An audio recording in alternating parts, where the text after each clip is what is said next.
Have you ever paused to wonder if the reality you perceive is the only reality there is? Or if what you know to be true is merely a shadow of a far greater understanding? This very question, this yearning to distinguish shadow from substance, has echoed through human consciousness for millennia, and it often begins with a story, a whisper from the ancient wellspring of wisdom. Let us journey back, not to a labyrinth of stone, but to a cave, as envisioned by the philosopher Plato. Imagine, if you will, a group of people who have lived their entire lives chained in a subterranean den. Behind them, a fire blazes, and between the fire and the prisoners, puppeteers walk, casting shadows of various objects, statues of men, animals, and other forms, onto the cave wall in front of the prisoners. For these captives, the flickering shadows are their only reality, the echoes, their only truth. They name these shadows, discuss their movements, and believe them to be the sum total of existence. Now, picture one prisoner being freed. Dragged from the familiar darkness, he is forced into the blinding light of the outside world. At first, the sun's brilliance is agonizing. The real objects, the trees, the animals, the very source of light, seem less real than the shadows he has always known. But as his eyes adjust, a profound, disorienting realization dawns. The shadows were but pale imitations. He has glimpsed a truer, more vibrant reality. Overwhelmed, yet enlightened, he feels compelled to return, to share this astonishing discovery with his fellow prisoners. But how can he describe the sun to those who have only known flickering firelight? His words are met with disbelief, even ridicule. They see his enlightened state as madness, his talk of a world beyond the shadows as a dangerous delusion. For those still chained, the comfortable illusion is far preferable to the painful, bewildering truth. In the heart of a forgotten valley, veiled by the mists of time, lay a labyrinth. Not a structure of menacing walls and dead ends, but a winding path etched into the earth itself, its stones worn smooth by centuries of seeking feet. It was said that this labyrinth held no monster, no treasure in the conventional sense. Its gift was far more elusive, far more profound, the gift of knowing. Many came, the bold, the curious, the desperate. They walked its coils, some with hurried steps, convinced that speed would yield its secrets. Others moved with painstaking caution, mapping every turn, every pebble, believing that meticulous record-keeping was the key. There was Alara, the scholar, her satchel heavy with scrolls and theories. She believed knowledge was a collection, a library to be amassed. She noted the patterns of the moss on the stones, the direction of the wind, the angle of the sun, convinced these were clues to an external, objective truth held by the labyrinth. Then there was Kale, the pragmatist, a craftsman whose hands were calloused from shaping wood and stone. For him, knowing was doing, testing, proving. He would tap the stones, test their stability, try to find shortcuts, believing the labyrinth's truth lay in its practical, verifiable properties. He sought a knowledge that could be wielded, a tool. And there was Lyra, the mystic, who walked with eyes half closed, her senses attuned to the subtle energies she believed flowed through the ancient path. For her, knowing was an inner resonance, a feeling, an intuition that transcended logic and observation. She listened to the silence between the sounds, felt the history in the air, seeking a truth that whispered from within. Years passed. Alara filled countless notebooks, but felt no closer to the labyrinth's core secret. Kale learned much about its physical construction, but found its deeper purpose remained veiled. Lyra experienced moments of profound connection, but struggled to articulate or share what she felt she knew. One day, an old woman, who had been sitting quietly at the labyrinth's entrance for as long as anyone could remember, finally spoke as the three, weary and disheartened, converged once more at the starting point. Her voice was like the rustling of ancient leaves. "You have all sought knowing," she said. her eyes holding the depth of 1,000 winters. Alara, you have gathered the echoes of knowledge. Kale, you have tested its outer shell. Lyra, you have touched its fleeting spirit. But the labyrinth does not give knowledge as a stone gives moss. It awakens the knower within. Its secret is not a destination, but the transformation that occurs in the walking, in the questioning, the observing, the feeling, and the integrating of all these paths within oneself. She gestured towards the winding path. The labyrinth is a mirror. What you seek to know out there is inseparable from who is knowing in here. Her hand gently touched her heart. The true labyrinth of knowing is not of stone, but of consciousness itself. The old woman's words, like a koan, settle in the silence. Her parable of the labyrinth isn't just a story. It's an invitation, a gentle prod towards one of the most fundamental, most human of inquiries. It's a question that has echoed through the corridors of philosophy, spirituality, and science for millennia. A question that whispers to us in quiet moments of wonder or confusion. What is knowledge? Is it the mountain of facts Alara so diligently collected? Is it the practical skill Kale so expertly demonstrated? Is it the intuitive flash Lyra so deeply felt? Or is it something more, something that weaves these threads together, or perhaps transcends them entirely? And the second, equally profound turn in this inner labyrinth. How do we know that we know? What is that feeling of certainty, that click of understanding? Is it reliable? Can we trust it? When I say, I know the sun will rise tomorrow, or I know I love this person, or I know this to be true, what underpins that assertion?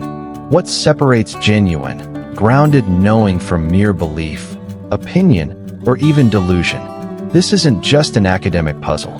This quest to understand knowledge, to discern the pathways to knowing, touches every aspect of our lives. It shapes our decisions, our relationships, our understanding of ourselves, and our place in this vast, mysterious cosmos. It is the bedrock upon which we build our worldviews, our ethics, our very sense of reality. So, let us, with the spirit of those seekers in the valley, step into this labyrinth of knowing, not with the expectation of finding a single, simple answer, but with the intention to explore its winding paths, to illuminate its shadowed corners, and perhaps to awaken a deeper understanding within ourselves. For centuries, thinkers have grappled with the nature of knowledge, a field we call epistemology. From the sun-drenched agoras of ancient Greece to the sterile laboratories of modern science, the quest to define and attain reliable knowledge has been a central human endeavor. Plato, walking with his students, proposed one of the earliest and most enduring definitions. Knowledge, he suggested, is justified true belief. This seemingly simple phrase unpacks into three crucial components. First, to know something, you must believe it. Second, that belief must be true. It must correspond to reality. And third, crucially, that true belief must be justified. You must have good reasons or evidence to support it. You can't simply guess correctly and call it knowledge. If you believe a coin will land heads, and it does, but you had no reason for that belief, Plato would argue you didn't know it would land heads. You were merely lucky. This classical definition, while influential, has been debated and refined endlessly. What constitutes adequate justification? How can we be absolutely certain that a belief is true, especially when our senses can deceive us and our reasoning can be flawed? René Descartes, the 17th century philosopher, famously embarked on a radical project of doubt. He decided to discard any belief that could be doubted, seeking an indubitable foundation for knowledge. He doubted his senses, the existence of the external world, even his own body. Yet, in the very act of doubting, he found something he could not doubt: the fact that he was doubting, thinking. Cogito ergo sum, I think, therefore I am. For Descartes, this became the bedrock, a piece of knowledge known through pure reason, a priori, independent of sensory experience. This highlights a major fork in the epistemological road: rationalism versus empiricism. Rationalists, like Descartes and Plato, emphasize reason and innate ideas as the primary sources of knowledge. They believe that some truths can be known through logic and intellectual intuition alone. Empiricists, on the other hand, like John Locke, George Berkeley, and David Hume, argued that all knowledge comes ultimately from sensory experience. What we see, hear, touch, taste, and smell. Locke famously described the mind at birth as a tabula rasa, a blank slate, upon which experience writes. For an empiricist, to know something is to have experienced it directly or to have inferred it from experiences. Immanuel Kant, in a monumental synthesis, sought to bridge this divide. He agreed with the empiricists that knowledge begins with experience, but he argued that the mind is not merely a passive recipient. Instead, our mind actively structures our experiences through innate categories of understanding, like space, time, and causality. We don't just receive raw data. We process it, shape it, making knowledge a collaboration between the world and our own cognitive faculties. Science, in many ways, embodies a pragmatic fusion of rationalism and empiricism. It relies on empirical observation and experimentation, experience, but also employs rigorous logic, hypothesis testing, and mathematical modeling, reason. The scientific method is a systematic process of inquiry designed to produce reliable knowledge about the natural world. It involves formulating hypotheses, making predictions, conducting experiments, analyzing data, and subjecting findings to peer review. Knowledge in science is always provisional, open to revision in the light of new evidence. It's a self-correcting process, aiming for an ever closer approximation of truth, but rarely claiming absolute, final certainty. Yet, even within science, the question of knowing is complex. What does it mean to know that a theory like general relativity or evolution is true? It means there is a vast body of evidence supporting it, that it has predictive power, that it has withstood numerous tests. But it doesn't mean all questions are answered, or that future discoveries won't refine or even revolutionize our understanding. Furthermore, these Western philosophical and scientific approaches, while powerful, are not the only lenses through which humanity has sought to understand knowledge.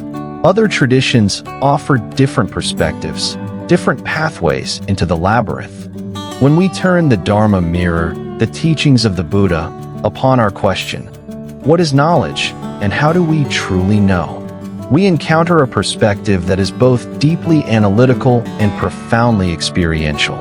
Buddhist epistemology is less concerned with accumulating objective facts about an external world and more focused on understanding the nature of our own minds, the process of knowing itself, and how this understanding leads to liberation from suffering. In Buddhism, knowledge, or awithmakrane, Pali/jnana, Sanskrit, is not a static endpoint but a dynamic process of seeing things as they truly are, yatha buddhadasana*. This seeing, dasana*, is not merely intellectual, it is a direct, intuitive insight that arises from meditative cultivation and ethical living. It's a knowing that transforms the knower. Central to Buddhist thought is the understanding of the two truths, conventional truth, *samuti saka*, and ultimate truth, *paramatha saka*.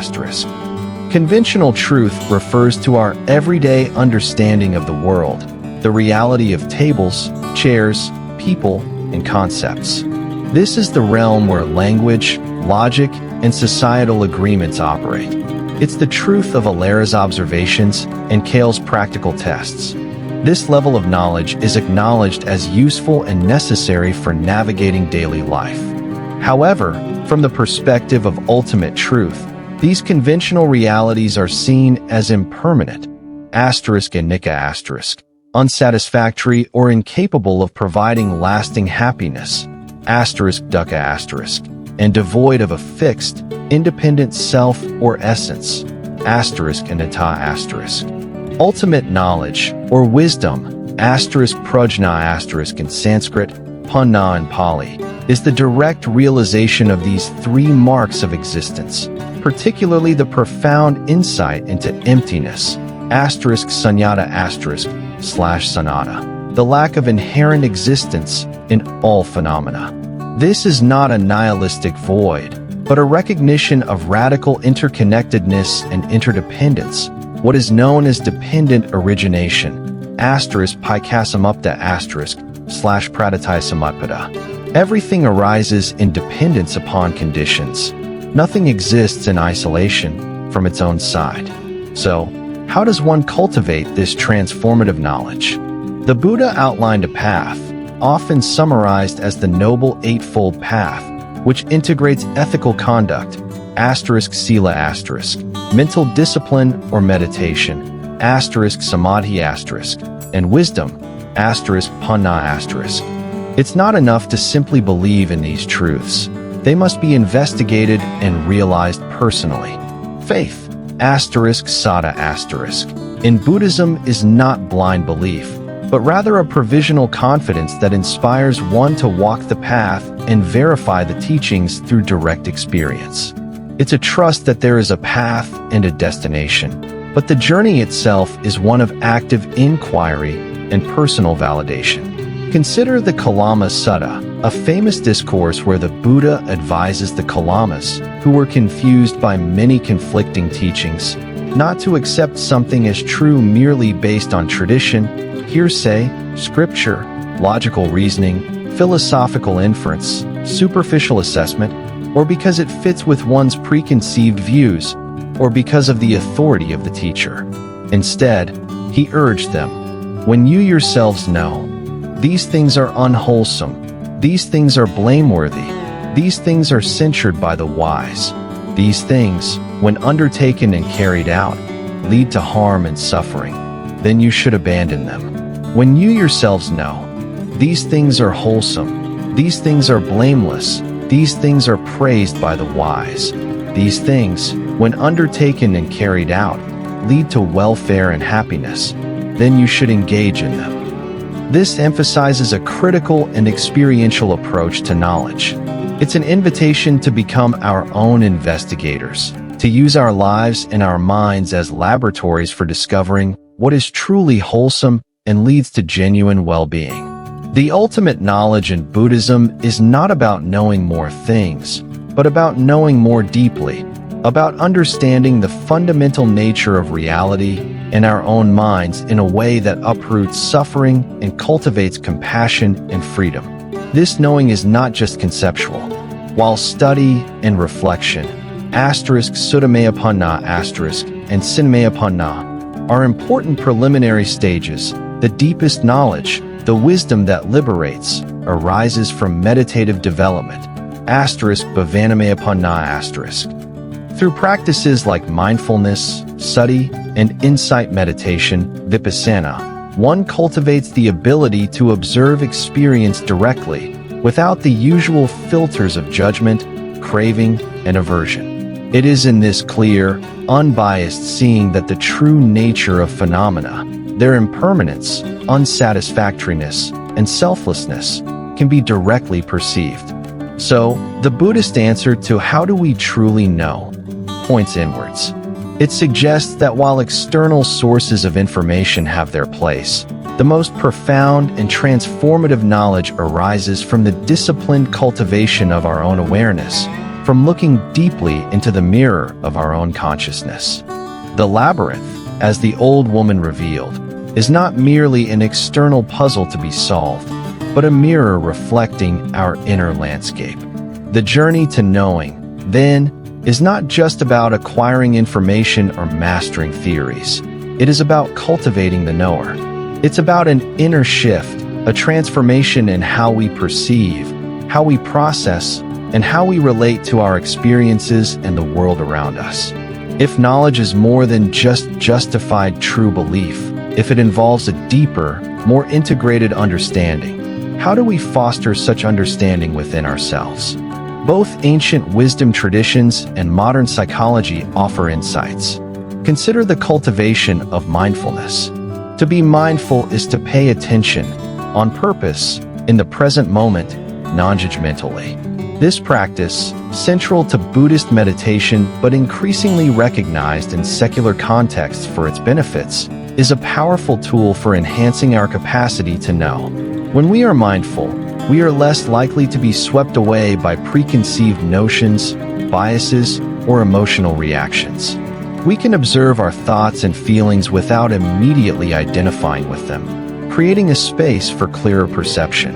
Alara, the scholar, if she had practiced mindfulness, might have noticed how her desire for a certain kind of order in her notes was shaping her interpretation of the labyrinth. Kale, the pragmatist, might have become aware of his impatience and how it limited his ability to see beyond the physical. Lyra, the mystic, might have learned to observe her intuitive flashes with greater clarity, distinguishing genuine insight from mere fancy. Mindfulness helps us to see our own mental processes more clearly, the way we construct narratives, the assumptions we make, the patterns of our thinking. This metacognitive awareness, or knowing about knowing, is crucial for refining our epistemological tools. It's like a scientist learning to calibrate their instruments, or an artist learning to see the subtle play of light and shadow. Another vital aspect of this inner shift is the cultivation of intellectual humility. This is the recognition that our knowledge is always partial, always provisional, and that we might be wrong. It's an openness to new evidence, a willingness to revise our beliefs, and an appreciation for the vastness of what we do not know. Socrates famously declared the wisest man in Athens by the oracle at Delphi, concluded this was because he alone was aware of his own ignorance. "I know that I know nothing" is not a statement of nihilism, but a profound expression of intellectual humility, the very starting point for genuine inquiry.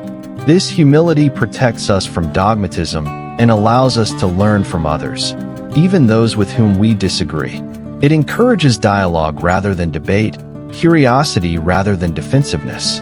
In the labyrinth of knowing, intellectual humility is the compass that keeps us oriented towards truth, rather than towards the preservation of our own ego-invested beliefs. Furthermore, the capacity for critical thinking is indispensable. This involves analyzing information objectively, identifying assumptions, evaluating evidence, and discerning logical fallacies. It's the ability to ask incisive questions, not just of external sources, but of our own thought processes. Are my conclusions supported by the evidence?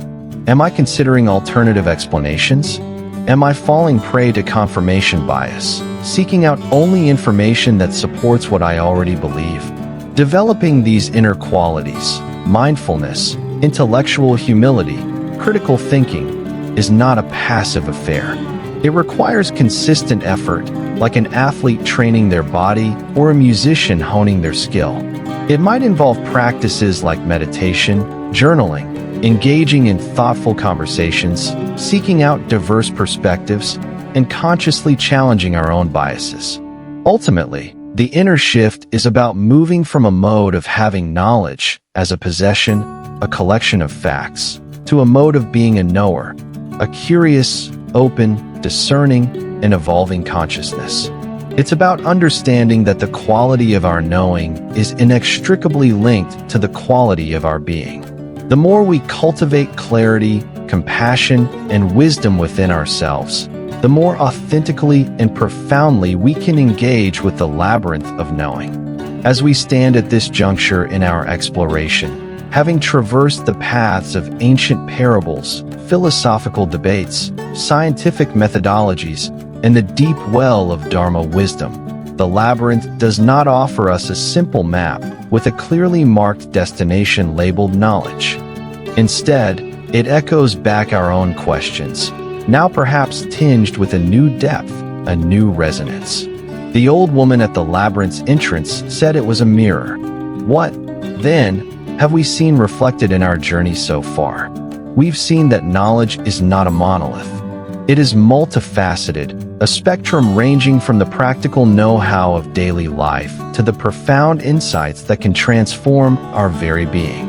It can be explicit, articulated in words and theories, and it can be tacit, embodied in skill and intuition. We've seen that the question, how do we know, is as important, if not more so, than what do we know?